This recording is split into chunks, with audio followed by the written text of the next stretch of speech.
partai politik tuh biasa, di luar, di dalam.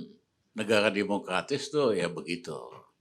Yang membedakan tradisi demokratis kita dengan di luar, mereka di dalam punya sikap policy terhadap sektor-sektor atau apa. Mereka di luar juga tetap sama. Ya, misalnya Partai Demokrat, ya, beda sekali dengan Partai Republik, mau di dalam mau di luar pemerintahan. Atau Partai Buruh di Inggris dengan Partai Konservatif.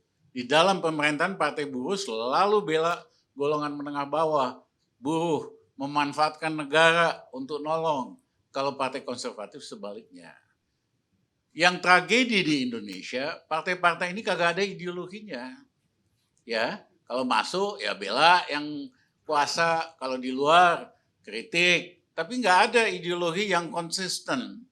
Politik itu memiliki elan dan rohnya kalau ada ideologi. Kalau tidak ada ideologi, politik tanpa ideologi hasilnya zombie. Makhluknya ada tapi nggak punya roh, yang ngebebek aja tuh. Disitulah pragmatisme itu menjadi sangat tinggi. Publik juga pun bingung, ini politik apa sih gitu. Tapi ketika politik diemban ideologi, dia akan ada elan juangnya di sana, ada spiritnya di sana, karena keberpihakannya jelas. Itu yang menurut saya, Bang Karni, yang tadi disampaikan Bang Rizal Ramli, ini menjadi PR bagi seluruh partai politik. Baik ketika mengambil jalan di luar pemerintahan, jelas. Di dalam pemerintahan, jelas. PDI Perjuangan pernah 10 tahun ketika dengan Pak SBY ketika masih memerintah pada saat itu. Kenapa sikap politik PDI Perjuangan di oposisi? Nah ternyata nggak berbanding ini tuh dengan yang disampaikan PAN tadi kan.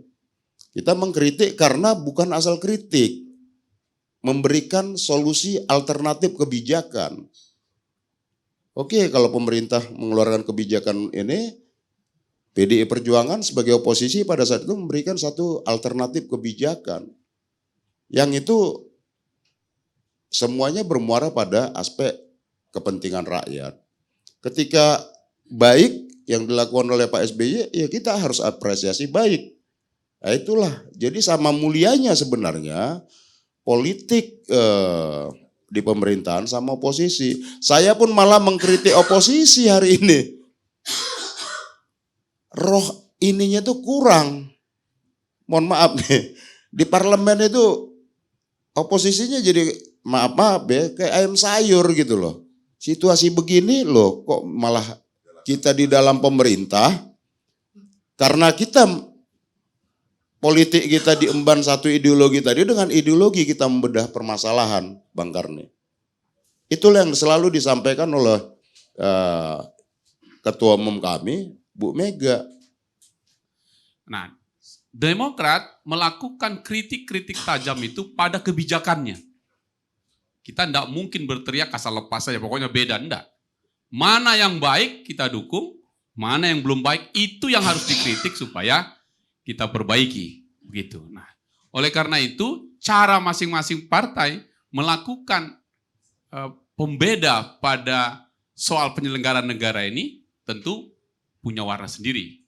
Dan bagi kita, saya sepakat kali ini tadi, di dalam dan di luar, partai politik itu mempunyai semangat, kewajiban, dan hak yang sama mengelola negara ini, karena negara ini milik kita bersama. Dan karena itu kita coba belajar juga dengan teman-teman PDIP 10 tahun. Dan hari ini kami berhasil untuk terus bertahan ini tahun ke-8, dan mudah-mudahan sampai selesai kami ingin berada di luar 10 tahun penuh. Karena pernah juga dipercaya masyarakat Indonesia memimpin 10 tahun, kita juga ingin merasakan bagaimana 10 tahun di luar untuk melakukan kerja-kerja politik yang kami yakini punya cara kami sendiri. Jadi kayak main bola tadi lah. Ada yang main long pass begitu, ada juga yang TikTok. Pendek, oper pendek, ada oper panjang. Dan itu masing-masing. Dan karena itu kami tetap meyakini bahwa meskipun Demokrat berada di luar, tetap mempunyai saham yang besar untuk memastikan perjalanan negeri ini. Dan saya kira paling nggak belajar juga lah sama PDIP. Gitu. Itu makanya kita kasih itu tadi, biar tambah greget oposisi ya.